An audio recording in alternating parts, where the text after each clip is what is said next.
I have a fairly odd habit that I'd like to admit to you right now. What I typically do is I record every single slide in this particular lecture, and then when I get to the end, I come back and I record the first slide. Now, I'm not exactly sure why I do that, but every time you hear that first slide is going to be my favorite slide. Do you know why? That's right, because it means that lecture one is now in the books and done with. I came in just under 2 hours, which is not too bad considering that if we were on campus, remember that?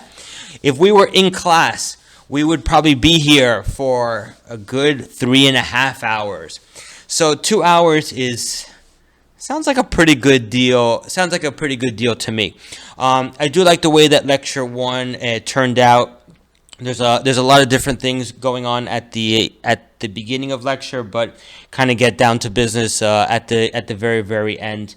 The picture in front of you.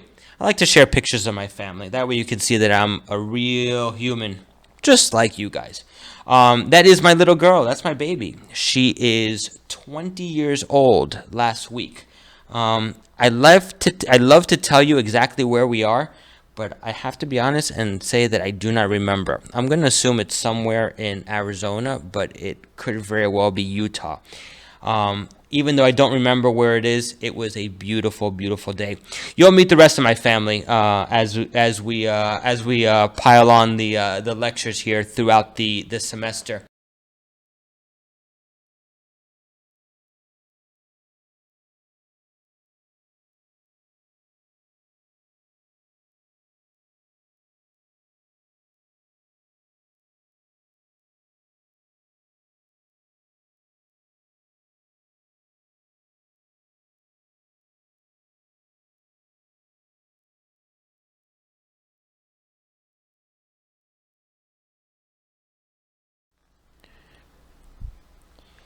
Hey, do me a little favor. As long as you're not driving, hit pause and give this a quick read.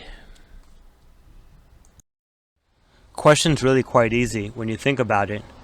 Why isn't the Center of Cancer Research in the entire world in Santa Cruz de Spain? I mean, why haven't you ever heard about this place?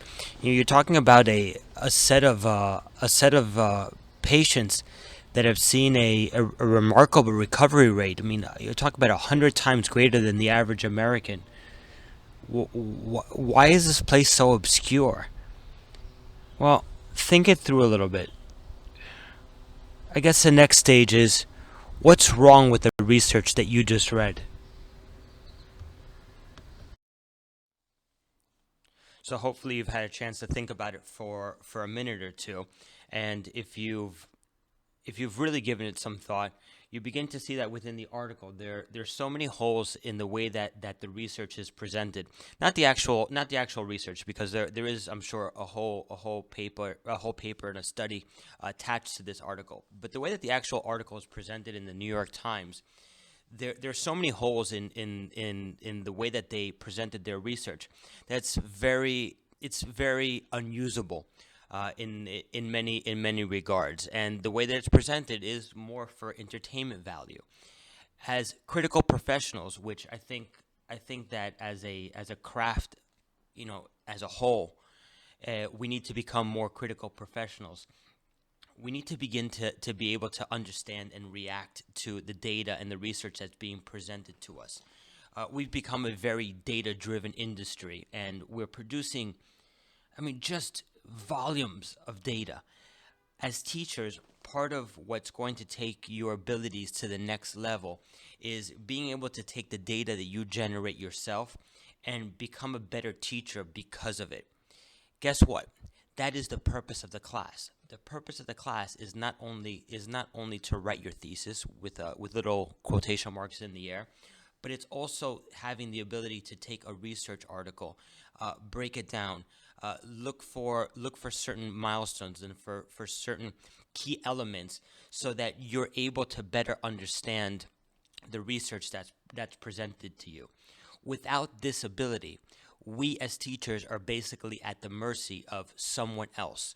I don't want to get into what that someone else is, because it could be a lot of different entities that are that are influencing your classroom. But as critical professionals, if we're able to do that, if we're able to, kind of write a thesis based off these ideas, by definition and kind of like organically, we're better able to become critical professionals when it comes to data that reaches our desk. Quick little introduction. I hope you enjoyed it. Let's move on to our next slide. All right, so at this point, we are going to begin to jump into this very, very deep pool here and talk about some goals that I'd like to accomplish for tonight, even though you may be listening to it at some other point in time. But these are things I definitely want to accomplish with this lecture. First off, we are going to go over the syllabus. It's going to be a quick syllabus review, but we'll talk about these things in their individual parts during the lecture. I definitely want to give you an overview of your thesis article.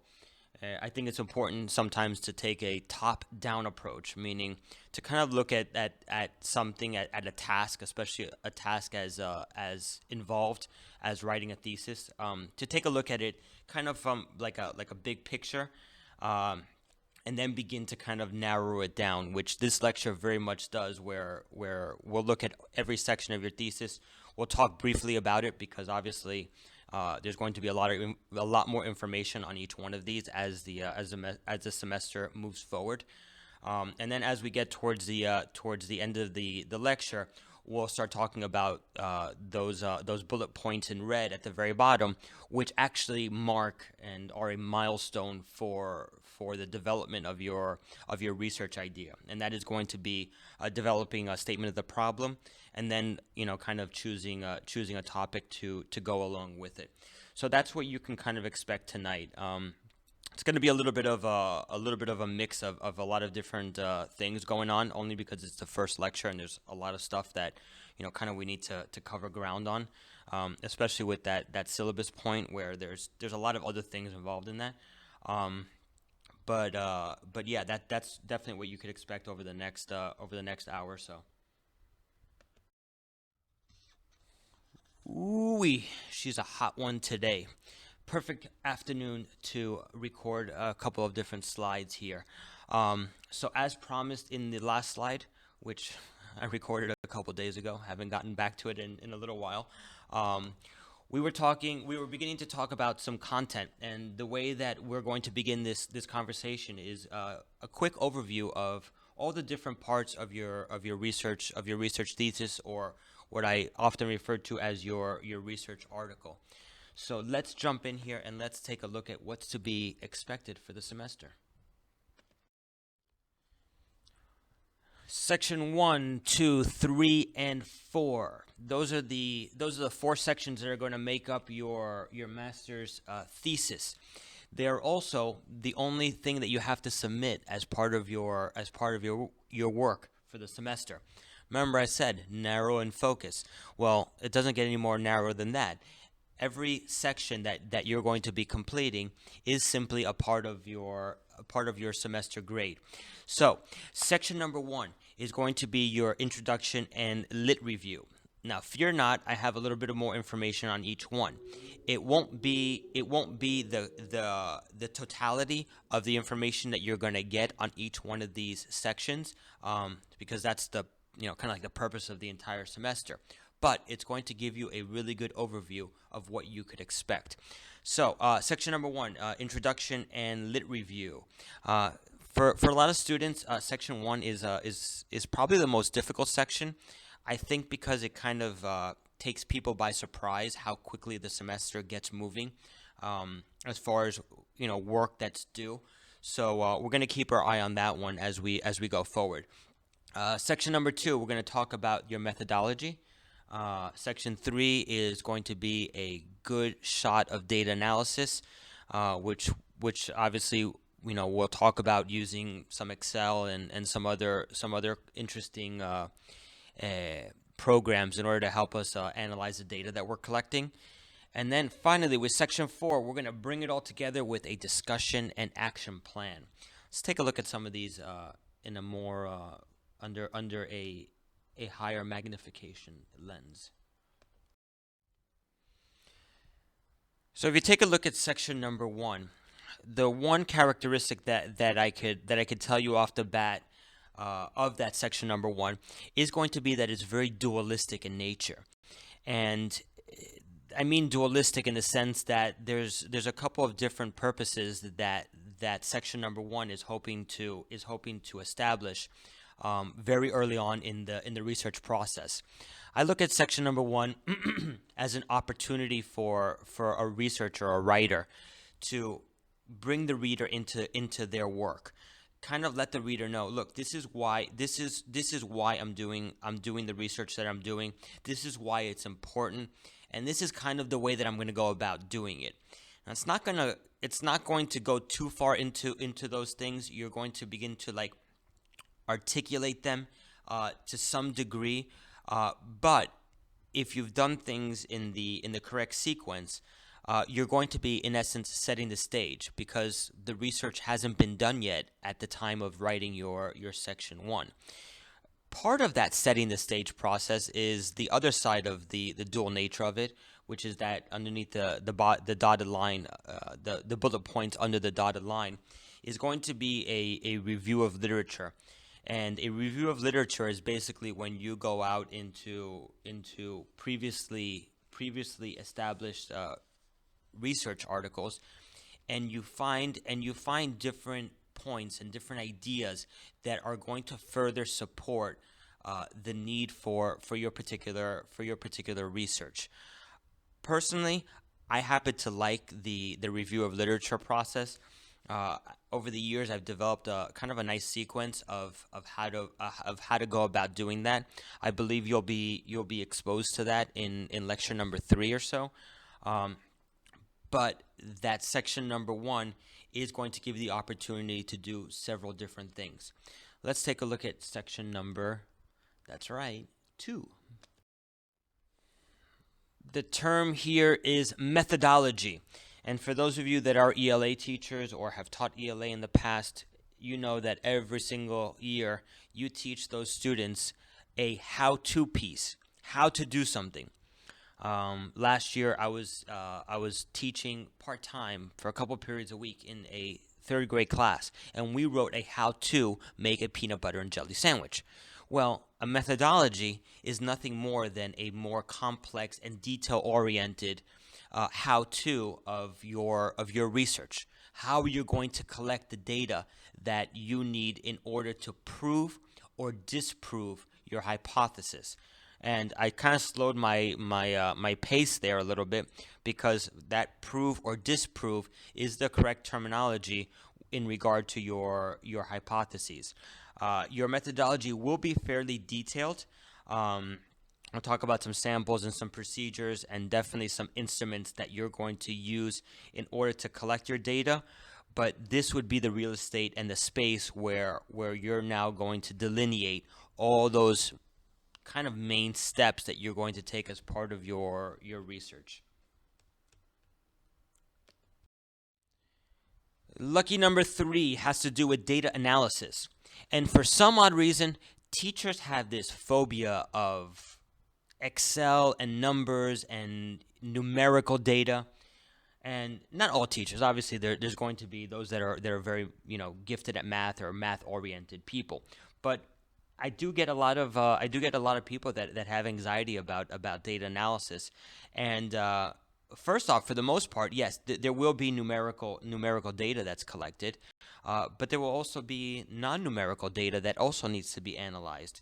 So your section number 3 is going to be the space, the real estate, the opportunity to now take all that you've built in sections 1 and 2 and begin to prove the ideas that you presented back in section 1 and to some degree in section 2. It's actually your shortest section. I don't have page numbers kind of floating around in my head right now, so I don't know the exact page numbers, but obviously we'll get into it. But it is a nice, short, neat section, and I happen to like teaching it, and I do get some thumbs up at the end of it, like, yeah, you know what, Perez, it's not so bad. Last thing on data analysis is at the very, very end of it, you're going to make a final determination on whether your hypotheses were upheld. I'm sorry, whether your hypotheses were proven or disproven. So that kind of, in to some degree, culminates the data collection, and then you're ready to move on to section number 4.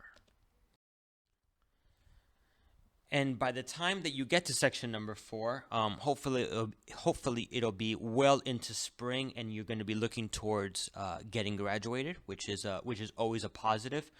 And as you look towards that, as you look towards the end of the paper, now that your data has been collected, well, you gotta tell the reader what you learned from it, what you gained from it, what are some of the highlights that you found as part of your data collection.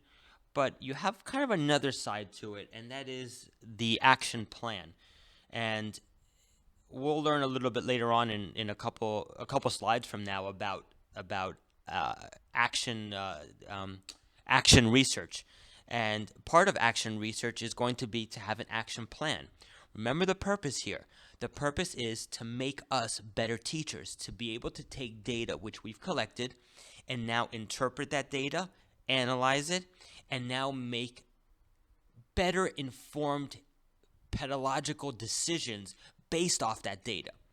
Section 4 brings that all together for you. It's kind of a nice culminating event as part of this research process, and whereas data analysis is often reported to be the one that creates the most anxiety, section 4, the discussion and action plan, usually is the one that flows the best for teachers, probably specifically for the fact that this is kind of like what you do, and now you're in the research process, you're finally coming into your element, and you're able to kind of write to some degree from the heart, as opposed to constantly having to like have that cognitive process as part of your writing. So those are the 4 sections of your thesis. I don't know, not too bad, right? I know. It looks like a mountain in front of you, doesn't it? That's okay. Hundreds, if not thousands of students have made it over that mountain. Yeah, why not you? Let's talk a little more here. So as we stand collectively looking up at the mountain we're about to climb, I'd like to make things hopefully a little bit easier for you. And over the course of the years, I've kind of developed this little bit of a format that each one of the sections is going to carry, and I'd like to explain that just a little further. The formats that I'm going to give you for each section come in the package of a subheading, and the subheadings are in some ways supposed to eliminate what does Perez actually want this to look like. What is it supposed to be? What am I supposed to write here? And the subheadings each have a very particular purpose. They kind of help you divide and conquer what could otherwise be a very large task. If you look at section 1 with your review of literature, I don't want you to look at it as, a 10, 12 page paper or whatever it is. I want you to begin to look at it as, look, this subheading has to fulfill this requirement, and that format that I present to you hopefully will allow you to do that and kind of create these little natural places that you could write and then put it down like a natural resting point right there in the middle of the screen, like a little natural resting point, so it's not just kind of this endless type of writing that gets people lost to some degree. So each section will have a particular format. I have one more slide on that, which we will look at now. And unlike most of what I present to you in lecture, which is mostly about giving you different choices about avenues and ways for you to move forward, formats and subheadings are not recommendation. They are a hard guide that I would like for each of you to kind of follow. I have heard the complaint of, Perez, if I follow the format 100%, it'll be taking away all individuality from my work. And to some small degree, this is true. However, I've always felt that your flavor, your color, your expertise as a researcher, because you do have expertise, will shine through in the content of those subheadings. But if you will allow me, I want to help you set up a organizational pattern for your paper. Without that organizational pattern, whether it's mine or your own or whatever it is, I've tried it before. It just doesn't work. It's so easy to get lost in the woods and just start circling with your writing. So with that said, the formats and subheadings will be a hard guide for your work, and I do believe that in the end, though, that it'll make your writing life just a whole lot easier. Let me take a look. I think this is the end of this little section. Let me see. Nope. One more quick slide here. For all 4 assignments, just because I get asked this question a lot, we'll put up a slide here for it. For all 4 assignments, sections 1 through 4, 12-point font, please. Double spaced because I am getting old and I need space between the words that I read. Any professional font is fine with me. Text Times New Roman always works for me. Just don't make it like, I don't know, one of those handwriting ones that makes it impossible. That makes it impossible to read. I think I mentioned this before, but I'll put it here because it's for all 4 assignments. All work is submitted to davidperez11230 at AOL.com with a Microsoft Word compatible file. For those of you that are Mac users, Apple Pages is a file that I cannot open. There are other files that I cannot use, so I always go to the default Microsoft Word because my cheap DOE computer will open that. PDF does work, and Google Docs will also work, but it is my strong preference for Microsoft Word. It just makes it easier for me to grade your work and provide the feedback of your work using Microsoft Word. Maybe we'll talk about that at another time. That is it for this section. You got a good dose of what is to come. In the next section, we are going to move on to Sunny Point number 2 for the evening. So let's start a new sequence here of, I believe it's 7 slides. I will say this about these next 7 slides. It's a little more general about action research, but towards the end of it, we do get very specific about our particular sequence for the class. But stick with it because there are some good underpinnings of what it is that we're going to be doing in the next 7 slides. I'm laughing because I'm reading what I wrote here on the next slide, and it's exactly what I said in the last slide. I guess it's an occupational hazard. So, and by the way, sometimes I'll leave my mistakes in just because why not? A little blooper. So yeah, very general, and it'll be a practical model towards the end of those 7 slides. And look at that title. Take note. So a couple of interesting things about action research. For me, the most important part of this whole sequence is what's highlighted in red at the very top in the first bullet point. Action research has to have some sort of practical classroom implication, and that kind of corresponds to the opposite, which is that bottom bullet point at the very bottom. It is not wholly theoretical. A lot of times at the doctoral level, it will be a very theoretical piece of research. But for action research, for us, that section number 4, that last section with the action plan, really dives into that practical classroom implication. As part of the process, action research definitely hopes to take information from multiple sources.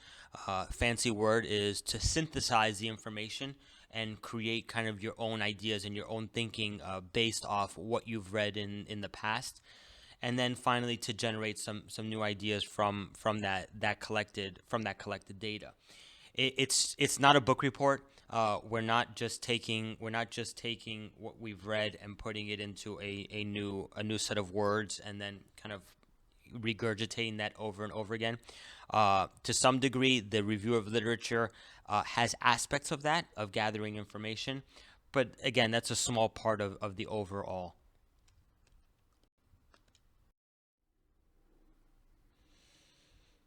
So there is a lot of bullet points and a lot of information here on this slide, but I'm only going to look at the last bullet point. The way I look at action research is an avenue, or I like to use this word a lot, an opportunity for teachers to do research, not for someone else, but to do research kind of for themselves, to collect data for themselves.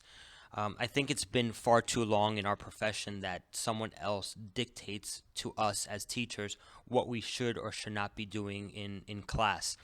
To some degree, I'm sure that will exist, going forward far into the future. I don't know if that will change anytime soon. But the more abilities that we could accumulate as teachers and do these things for ourselves, the more we are able to make informed decisions as teachers. Another point of that is that a lot of times the people that are actually doing the research, quote unquote, for us, are not actual teachers. When you think about different programs at different colleges that prepare teachers for the classroom, the dark truth about many programs out there is that classes are not taught by actual teachers. They're taught by professors that have never really been in the classroom before. I remember taking a course in St. John's having to do with curriculum and the sequence of curriculum, and everything that the guy said was good. It was interesting, but in the back of my mind, I kept thinking, dude, you've never stepped foot in a classroom. And even if the professor has stepped foot in a classroom, how long ago was it? Was it during the Reagan administration? To some degree, action research gives us the power as teachers to do for ourselves instead of kind of being dependent on others to do for us. To me, that's a very, very important feature of action research. So if you take a look at these bullet points, I'm not going to go over each one of them again. I'll let you kind of read them as I talk through that bottom piece, which is the one that for me stands out, even though I did not highlight it in red this time. Um, as young teacher or as young teachers or as newly minted teachers, which many of you are, um, you're probably not familiar with the idea that education is very faddish. There's a lot of fads in education. Uh, we adopt ideas and we adopt grand schemes, and 4, 5, 6 years later, we drop those grand schemes and we pick up another one, and then we drop that one and pick up another one. And sometimes it works and sometimes it doesn't. The cool thing about action research is it cannot be a fad. The reason that it can't be a fad is because once you collect data on something and you've shown its ability either to work or not to work, because sometimes research doesn't always work the way that you think it's going to work. Um, Once you have that data, it can't be a fad because you're showing and you're proving that it does work. Um, from a practical standpoint, and again, being in the DOE for many years, uh, you begin to see these fads and how they have come and gone. And part of the reason that we are a faddish industry is because a lot of times we choose very very big kind of ideas on curriculum and how to present that curriculum without necessarily doing a whole lot of research across many demographics throughout the country. So part of action research is saying, look, what I want to try out and what I want to do, and this particular uh, sequence of interventions that I want to try in my class is not something that will necessarily go away because I know that it works. And in that sense, action research is really really important, a really important part of what it is that teachers should be doing going forward. Okay, you ready? Watch what I can do. Right click, pointer, and highlighter. I can now draw on the screen, which is kind of cool. I know, right? Mind blown. So, in this slide, we start to get a little more specific about what your research sequence will begin to look like. This comes directly from your book, so I kind of borrowed that. Hope they don't mind. And if you look at if you take a look at this cycle, it very much mimics the steps that you're going to be taking in the very, very near future. We're going to start with identifying an area of focus. Once we've identified the area of focus, we'll very much move into collecting data and then eventually analyzing and interpreting data. Once we've done all those steps, we are going to develop an action plan based off that data.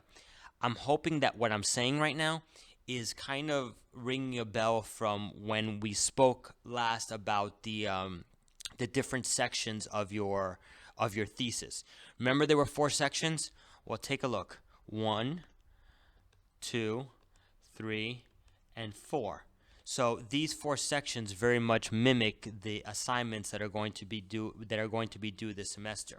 The one part of this that we are not going to be able to do just because we just simply don't have the time is this one, which is kind of going back.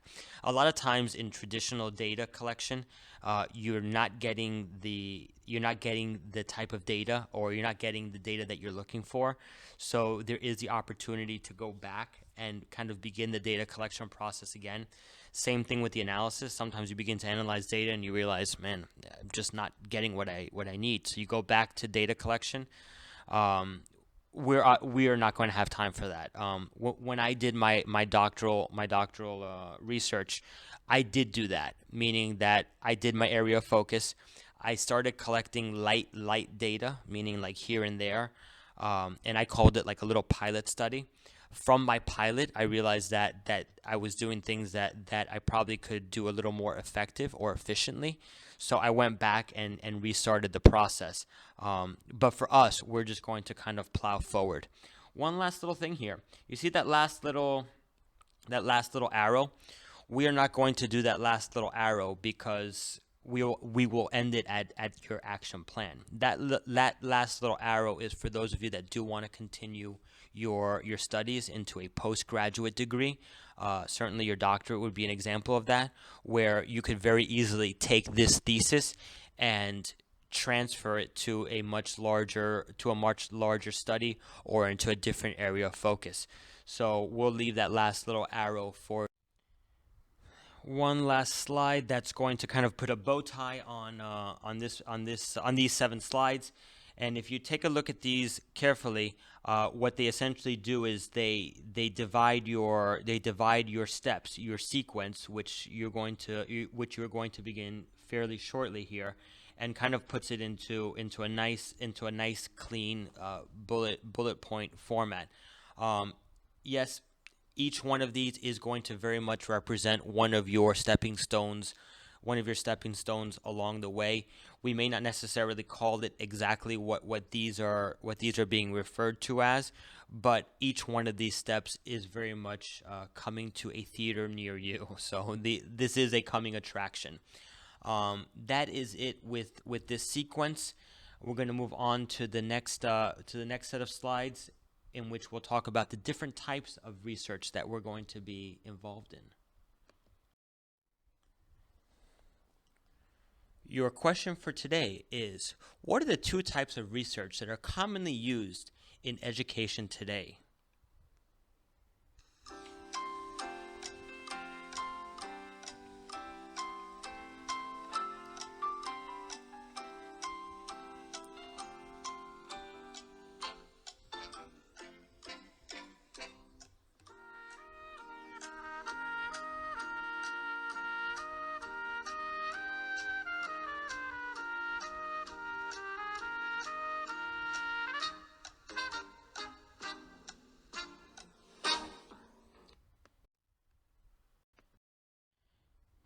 For your first one, if you answered qualitative research analysis, then you are correct, or at least half correct.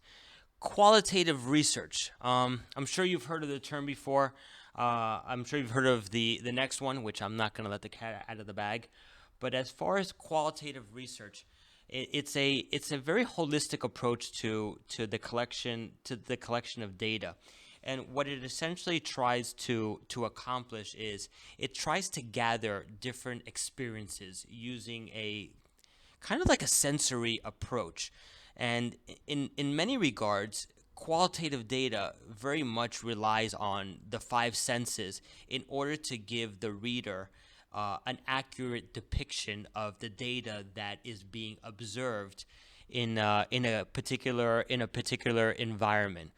I happen to like qualitative data a lot. I like being able to explore different aspects of an environment that I'm collecting data in. It does require some I wouldn't say strong writing skills, even though I wrote that at the very, very bottom, but it does require more writing skills than perhaps the numerical collection of data. But it's a very nice way of kind of filling in the blanks of what we would consider to be traditional, numbers data. Take a look at the next one. If you entered quantitative data for your second answer, then congratulations, you are the big winner of the evening. Quantitative data is more of a numerical approach to data collection. I think for the most part, it's when someone says I'm collecting data, we tend to look at quantitative data as the default data collection process. And even though there is the qualitative side, most people just tend to kind of focus on the quantitative side. Quantitative data is a little more restrictive in the sense that there are very predetermined set of interventions, and it really tries to focus and hone in on one particular aspect of your research. We'll eventually call that your independent variable, but we'll get there eventually. You do have to have some strong sense of numerical calculations. This is where Microsoft Excel will definitely come into play for us as a learning community. But here you have two very, very classic ways of collecting data, which is the qualitative side, which is experiential, and quantitative, which is numerical. For us and our data, we are going to be using a mixed methods technique, meaning that you're going to be collecting both qualitative and quantitative data as part of your research. When I first started teaching this course way back when, I used to give students an option of whether they wanted to go qualitative or quantitative. And what I began to notice is that when I was lecturing on qualitative ideas, the quantitative people would zone out and fall asleep. When I was doing the quantitative, the opposite would happen to the qualitative people. So a really easy fix to that is what you're going to be doing, and that is that you're going to be collecting both types of data. Practically, I think it's a good system because it exposes you to a wide variety of data collection, and hopefully it'll add a different level of interest for you as researchers.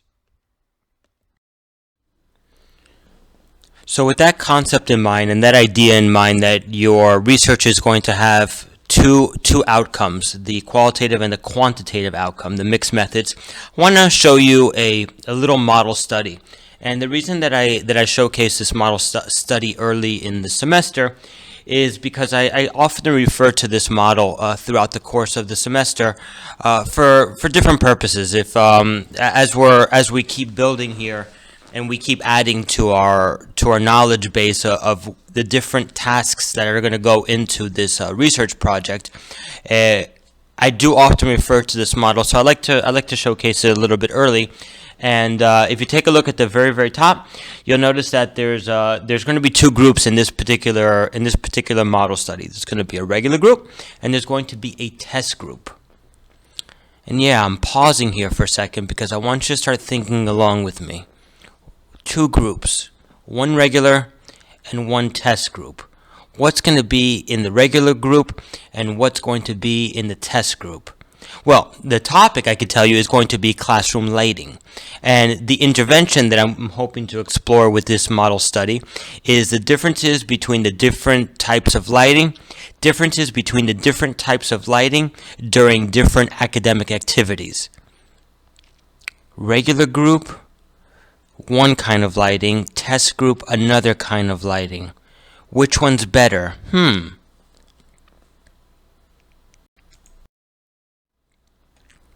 Well, let's test it out. How are we going to test it? We're going to use different measurement techniques. In this case, I have 4 different measurement tools.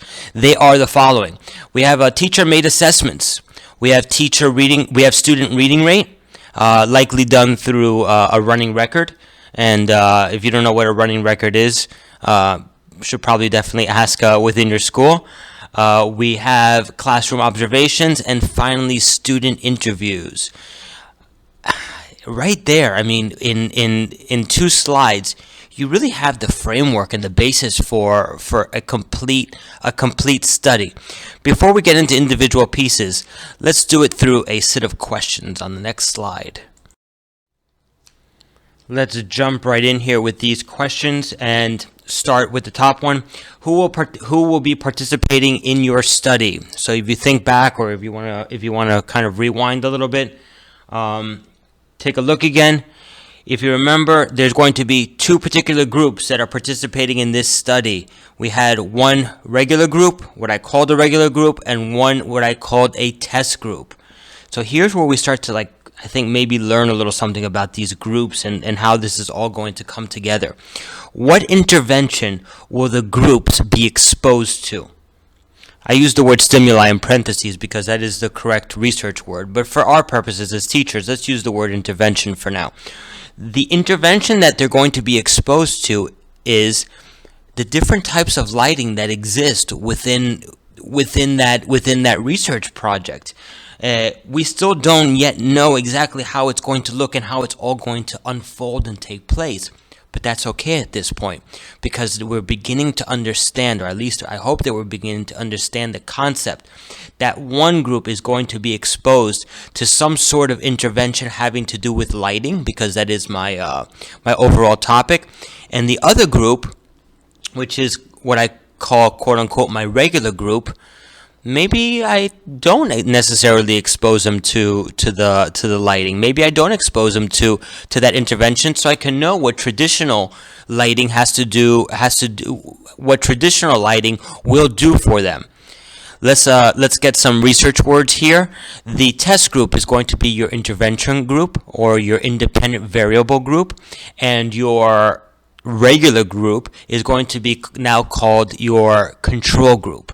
So kind of bear that in mind, because as we get to that next question, which is how are you going to test the effects of the study, and along with that, how are you going to measure those effects? Well, on that second slide, we had 4 different ways of measuring the effects of lighting. They were, let's see if I can remember these because I don't have them in front of me. They were teacher-made assessments, they were reading rates, they were classroom observation, and the last one was, oh man, I forgot. I gotta go back. Oh man. I suck. I can't go back without having to restart the recording for this slide. And I know you guys don't know me. We just quote unquote met, but I never re-record slides if I don't have to. So it was 4. It was the teacher-made test. It was the running record. It was the reading rate. It was the observation. I think it was maybe a student interview. But anyway, those are the four ideas behind how you're going to measure them. If you are quite astute and you are really following along and paying attention and engaged with lecture, you will also realize that two of those measurements are quantitative and two of those measurements are qualitative. Don't want to get more into that until a little bit later on in the semester, maybe 2 or 3 lectures from now. But there you kind of have it in a nutshell. That ends this little segment here, and it also kind of puts an end cap on everything that I have to say leading up to the first lecture that's actually going to deal with content in the for our research. So definitely give yourself a little pat on the back for sticking around for this hour and 15 minutes. We have a little bit left to do because I do want to begin covering content. But as far as my little preamble or my little quote unquote introduction, I think I am good for now. I'll see you on that next slide there. Well, you wouldn't know it because with the power of movie magic, that only took 1 second for you. But for me, I got to celebrate Taco Tuesday here at the Perez household in grand fashion. No one makes tacos like the missus. Yum. Anyway, I'm nice and full now. Let's see if we could get through these next 20 slides and wrap up section the lecture number 1. So as mentioned in the last slide, I think this is going to be our first little set of lectures that actually begin to look at actual content from the class and from your thesis. And we're going to begin our discussion with a statement of the problem. Well, clearly, Perez, you've made some sort of mistake because in the previous slide you mentioned that we're going to begin our research by looking at a problem statement, when in reality we all know that you start a research thesis by picking a topic. Well, the short answer to that is nope. And the second answer to that is, well, at least not necessarily. And the answer is very, very simple. I used to start with the topic, many years ago, because that is kind of like the long-standing tradition to it.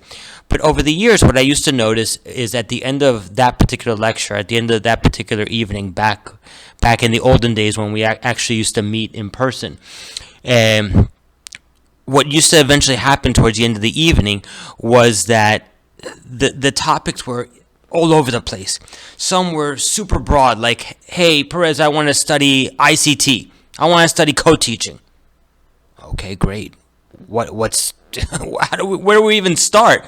Or on the other end of the spectrum, a lot of students used to pick a topic that was so narrow and focused that it would be near impossible to open up that particular topic to actually write all the pages that are going to need to be written at some point this semester.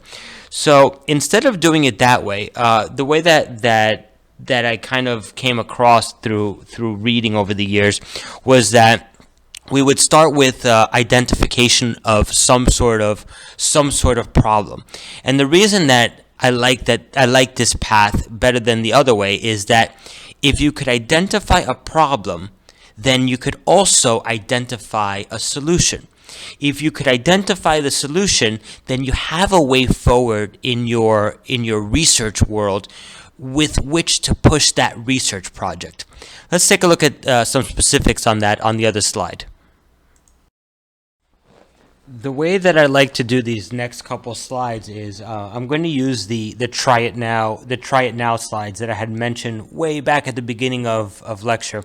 For those of you that don't know what a try it now is or have recently forgotten, it's my way of helping you practice kind of building muscle memory for different tasks that kind of lead up into something a little bit bigger. And in this case, we're leading up towards your first assignment, which is section number 1. So we're looking at the research problem. We're going to take a try it now approach. So you are going to be doing a little bit of work, should you choose, within the next couple slides. So kind of keep that in mind as we go through some of this information here. When we talk about the research problem, it's actually pretty rare that just humans in general could accomplish larger goals without having some sort of kind of plan in place. And that plan, or that what I call the inquiry plan, is really a good place for us to start as researchers. In a lot of ways, teachers, and if you look at bullet point number 2 there, teachers are very good problem solvers. We are. We understand the general concept of, I see something that's wrong, this is how I'm going to go about fixing it, and this is how I did. And then go through that cycle kind of over and over again.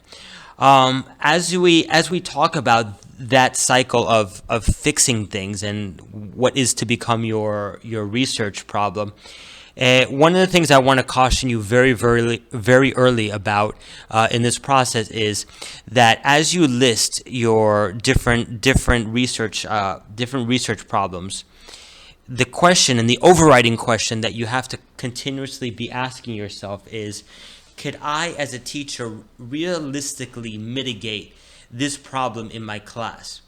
I use the word mitigate because it's very rare that you're going to solve a problem in its entirety or completely. But are you able to at least mitigate the problem to some degree? If you can't to some degree solve the problem, you know what? Don't pick it as part of your research here, because chances are it's going to lead you down a very dark and lonely road that is in all likelihood a dead end. So you want to have that kind of in the back of your mind. And then as you go and you start listing those research problems, in a way, it's going to naturally help focus your ideas. I will give you a quick example of a problem that I got last semester in the summer, and it was something that I saw in a couple of different papers. So I'll mention it here. One of the popular problems was, how does poverty, or how does socioeconomic status affect reading levels and math levels and education levels? And my comment to those people that chose that topic was always the same. It is a very valid topic. I mean, it is a very valid problem. It's a problem that has existed probably since the advent of education to some degree. But when you use that question now in bullet point number 3, can you realistically mitigate that problem? Can you solve the problem of a low socioeconomic status or living at or below poverty level? Can you change that? Can you solve that in your class? And maybe you can. But if it doesn't come to mind, and it doesn't come to mind fairly soon, that's the type of problem that you probably would want to avoid. Let's take a look at that next slide here. So yeah, you are going to have to make a couple of decisions in the next couple of slides if you choose to do the try it now right along with me, which I hope that you do. So let's talk about that decision. The activity is going to be that you're going to choose a common problem in your school. More specifically, it could be a problem that exists within your classroom, within your department, if you're a high school teacher or a middle school teacher. However, in bullet point number 2, it also suggests that it comes from an experience or from an observation, and that you have some sort of level of interest that can be applied to that problem. If you've heard about it but never seen it, if you've listened to someone talk about it but yet never experienced it, chances are that problem may not be something that you're necessarily exposed to. And even though it could be a very real problem, if you don't have exposure to it, then there's a really good likelihood that you may not be able to study it. Another thing that I like to point out, especially in bullet point number 3 there, is that it doesn't necessarily have to be this pervasive, kind of like huge tidal wave of a problem. It could be something very small and very specific that I don't know, that frankly just gets under your skin and kind of throws off your timing, or messes up your instruction to some degree. So as long as the problem is relevant to you, and again, as long as you're able to mitigate it at some point, not right now, but at some point there is the possibility of mitigating it. It doesn't have to be such a big problem. It could be something a little more narrow in focus. So just because something is small doesn't necessarily mean that you should dismiss it from this particular activity. Last one. In the next slide, I'm going to ask you to list a couple of different research problems, just so that you give yourself some sort of options. Like list a couple so you have an idea of different ways that you may want to go with this. As much as you can, try to list one problem that has an academic impact or academic outcome, one problem that has a behavioral, and one problem that has an attitudinal outcome to it.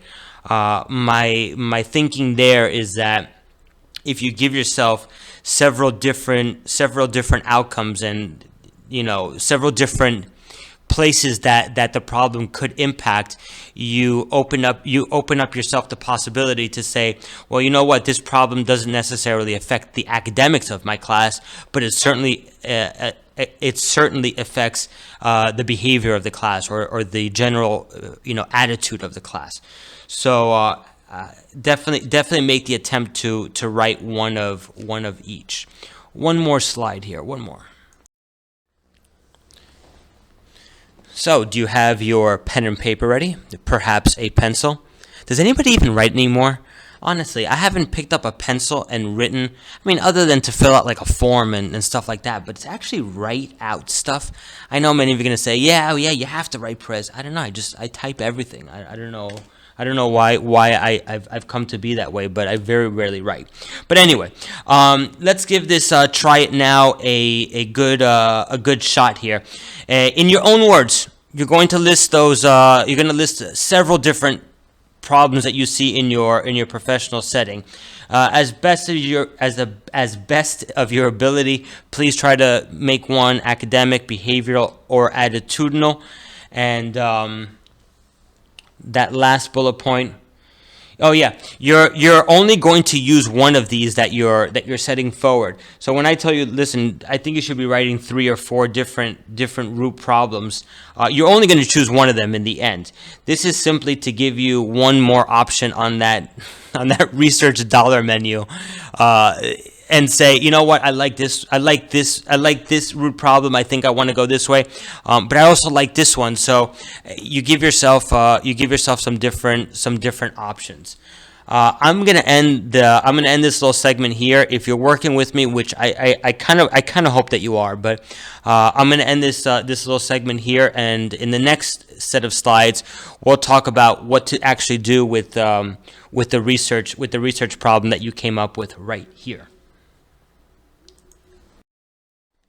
One of the things that you're probably going to notice sooner rather than later is that I often introduce a topic, talk about that topic, give a couple of examples, this and that, but there's usually a writing component to that topic. So in this case, in the Try It Now, which hopefully you just finished, you were able to list, I don't know, 2, 3 different problems that you see. But now we need to express them in a certain way, and just so you can hear my thinking, and I do that a lot. Sometimes I'll explain my thinking to you guys, only because it's not a secret. I want you to understand my thought process as much as I ask you to explain your thought process. So eventually there's going to be a section or a subheading in your first assignment that's going to require you to write about the statement of the problem. With that in mind, and because I know that it's coming, I always, not always, I usually try to have some sort of writing component attached to a lot of the try it nows, just so you could have that writing already ready to go. So when you do sit down to write eventually, you have that already there for you, ready to work for you in a way. So let's get started. Let's talk about how we're going to write this this problem statement. I love changing the slides and realize that whatever I had on this slide, I talked about on the last slide. I do that a lot. Yes, you're going to take your first steps into educational research by writing a usable problem statement, and as mentioned in the previous slide, it will be a part of your section 1, which is your first assignment coming up here eventually. So have that in mind as we go through the next couple slides. So let's do a quick model here, and if you remember correctly to our model research example, I guess I called it a couple of slides ago with the lighting and stuff like that. So that's kind of where I'm taking this from. And if you look at the original problem statement, the one I had originally written kind of like in the early stages, dark or poorly lit classrooms make independent reading periods difficult for students with special needs, SWSN. That was my original piece. Look at the ones that you have written. Do they kind of sound like this, where they sound almost like in layman terms? They probably do. Let's take those layman terms and now let's put it into almost like a usable sentence that now is going to begin to hopefully focus the original idea. So this is me talking pretty. Students are often exposed to broken, inadequate, or white lighting, creating suboptimal learning conditions during independent work. It kind of says the same thing in a way, but the second one obviously has a little bit of grace to it, has a little bit of authority in the words that I'm using, and that's going to be the centerpiece of the writing model here. Is the fact that you already have the original piece, and now you're going to begin to put it into different terms and different vocabulary words in order to in some ways bring it all together. I'll mention one more thing on this slide before I move on to the next one. If you notice in the me talk pretty part, it says broken, inadequate, or white lighting. Now I'm pausing here because I'm thinking to myself, which one of these do I most have the ability to solve? Which one of these do I most have the ability to mitigate using the same words that I did a couple of slides ago?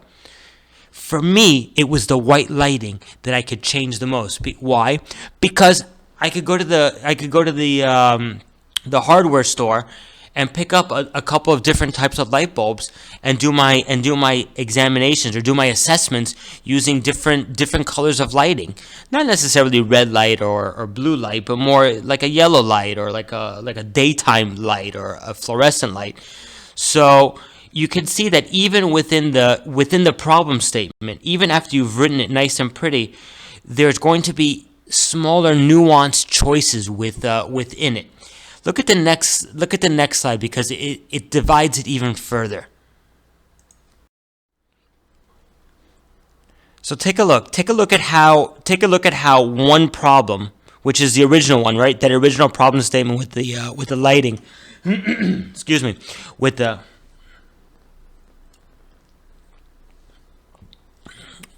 nothing like a little cold water. Take a look at how that one problem statement is now going to be divided, and almost like organically, it's going to be now more focused. Take a look. So I have one problem statement, and I have one original problem statement, and then the first statement that I kind of chopped off it is fluorescent or poor lighting affects my students' ability to read with stamina during test prep. The addition of stamina during test prep now gives that focus. Take a look at the second one. Poor lighting affects my students' behavior, specifically to stay on task during independent work. Okay, that was the Me Talk Pretty one, kind of centered around that independent work. Okay, I get it. Room design, including poor lighting, do not adequately provide enough structure for academic growth for students in ESL. Again, do you see how by kind of amplifying, kind of dividing this into some more problem statements, I'm now beginning to differentiate who I want to work with, where I want to work with them, what content area am I going to do this research in. I said it before, but I'll say it again. You're not going to be looking at all of these. You may do one, perhaps if there's two of them that you can kind of combine, then that's your way forward. But you're looking for at least one solid problem that you know with 100% certainty that there's going to be some type of intervention that's going to mitigate it. And in this case, just to take that third bullet point, just as a random little teachable moment here, I know that I could do a little something with the room design and the way that I design my room to create different lighting spaces within my classroom. So you know what? That is my way forward. Once again, as is my custom, I said everything that I need to say on this slide in the last one. Those three problem statements were facets of the problem. A lot of times in schools, and I know that this has become a kind of like a little mini buzzword in my school, and that is that you are drilling down into a topic, meaning that as you cover the different facets, or in my case, the different types of lighting and all that good stuff, I'm drilling down into the topic with the idea that you're going to give yourself a choice about which one you certainly want to focus on. So in this whole little process, you have a second try it now slide. Imagine that, two try it now slides for the same task. This one is more of a culminating piece. You have your original list of your problem statements from the previous try it now slide, whatever it is, 2 or 3 of them. In this try it now, what I'd like for you to do is explore a little bit, explore some of those different facets within the problem. With this try it now, begin to give your original problem statement more of a personalized look to it, that is more in line with your personal research setting at the moment. And then finally, go ahead, you talk pretty. See if you can put that chosen problem statement, or maybe 1 or 2 of them, into like a nice written sentence that you will hopefully eventually use when you come to that particular subheading in section number 1. I have one list of I have one resource slide on the next one, so I'd like to look at that next. I know I left off the last slide by saying that there was going to be a resource slide here, but I was looking at it a little bit more carefully, and I found it to be a little bit redundant, so I'm going to skip it. Whatever was there, you will see it again, just not right now. Don't want to get any further into it, but that's okay. I don't think that you need it for now. Hopefully you have your one little problem statement that you wrote nice and pretty, and we can get to the overall topic, which is right now. So the cool thing about the topic, the set of slides on the topic, is that in a lot of ways these slides are very evaluative, as opposed to creating anything new. And the reason for that is as follows. Once you have a good problem statement, once the problem is firmly established in your thinking, what typically happens is that the topic kind of presents itself from the problem statement. Think back to mine for a second. If I had to come up with like a little phrase or a little something to label my topic, I would turn around and say, well, it has to do with classroom lighting and ELA. That's my topic. It's almost like I didn't even really have to give it any thought. It's almost like it just kind of comes out naturally, and I'm very much hoping that it does for you, because in reality all a topic is 3, 4, 5 words that to some degree encompasses your research. So fully expect the next couple slides to be a little more evaluative than kind of you creating anything new right now. All right, don't get lost in the sauce with this. In 5 words or less, what is your topic? Now I know a lot of you are listening to it on the train or in your car, or you weren't able to do the try it now, so you can't do this. But for those of you that were doing the try it nows and you were kind of engaged with what I was saying and thinking about it, what is your topic in 5 words or less? Give it a shot. No one's going to hold you to it. But let's evaluate whatever comes out. Good. I got a couple of elements of a good research topic, and I have to be honest, they're not in any particular order, meaning that the top one is not more important than the bottom one, but they are all fairly important, because if you don't kind of hit on most of these, chances are it's not going to be a topic that's going to be usable for you. Chances are. So the first one, that topic that you had from the last slide, can you apply it to special education? Because remember, that is your degree, and that is the department that we are all a part of. So there has to be some sort of special ed component to it.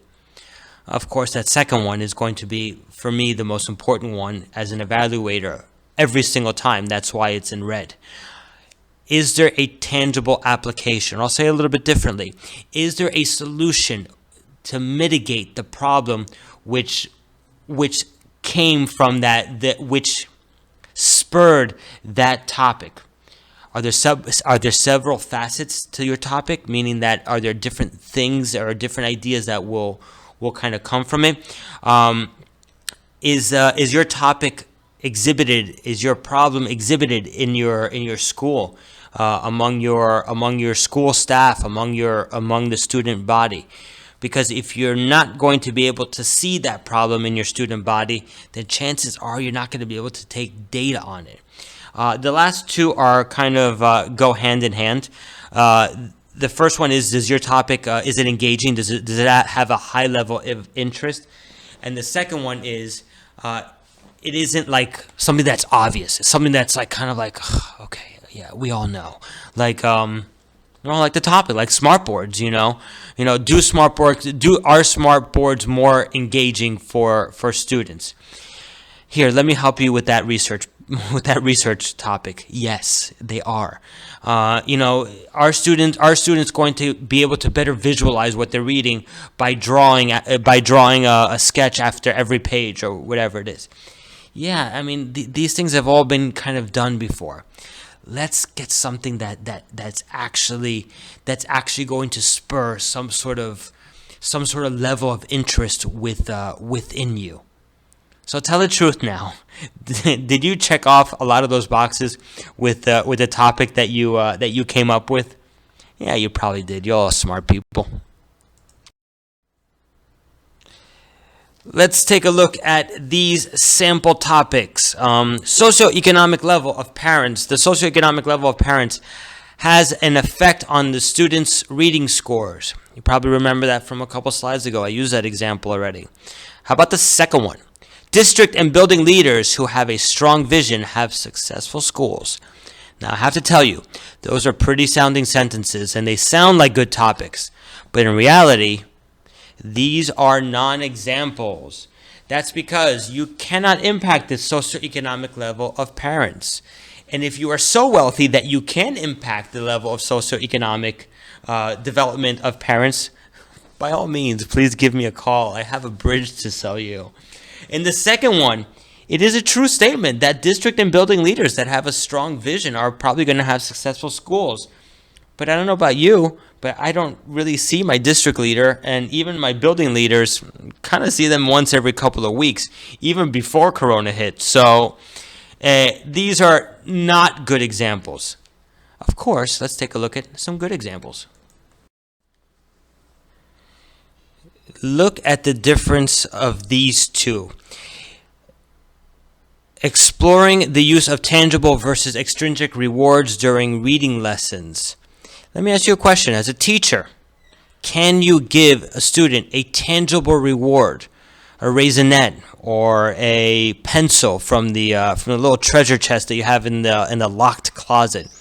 The answer is yeah, absolutely. You can. How about an extrinsic reward?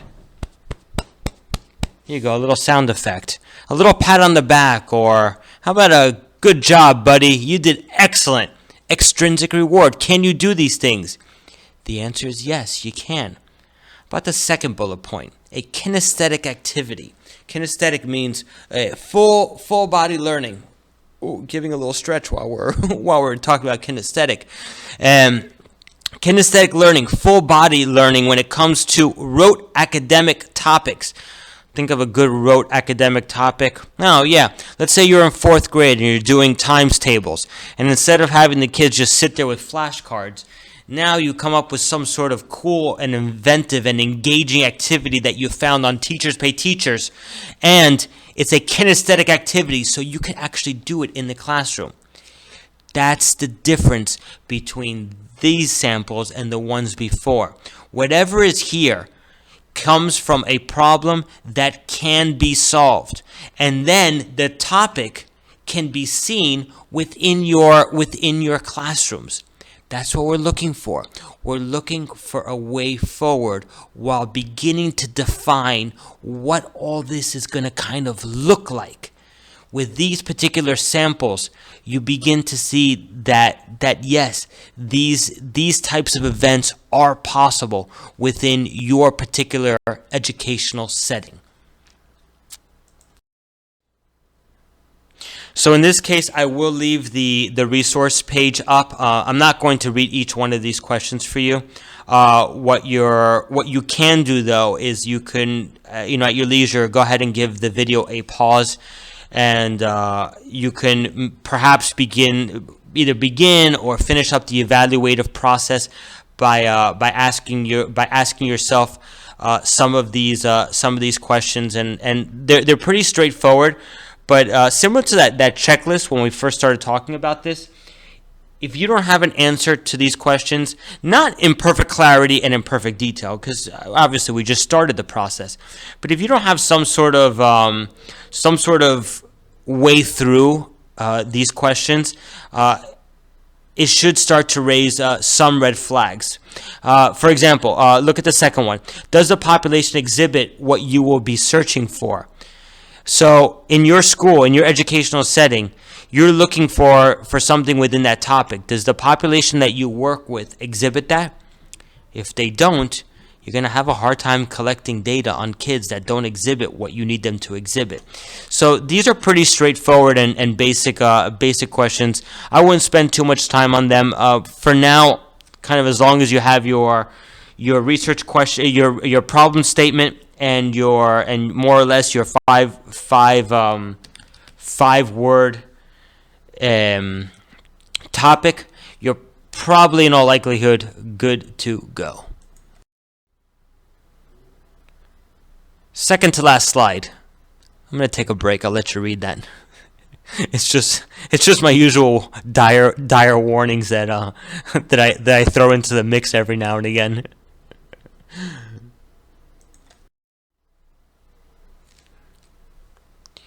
I have the habit of adding a slide called the slide of clarity at the end of most of my lectures, and it's where we could discuss what to expect over the next week or so, and hopefully it brings a couple of different things into focus.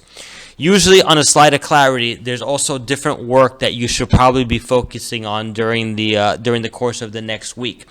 It's not that you have to be doing that work. It's that if you ask me, this is the type of work that should happen after watching this lecture.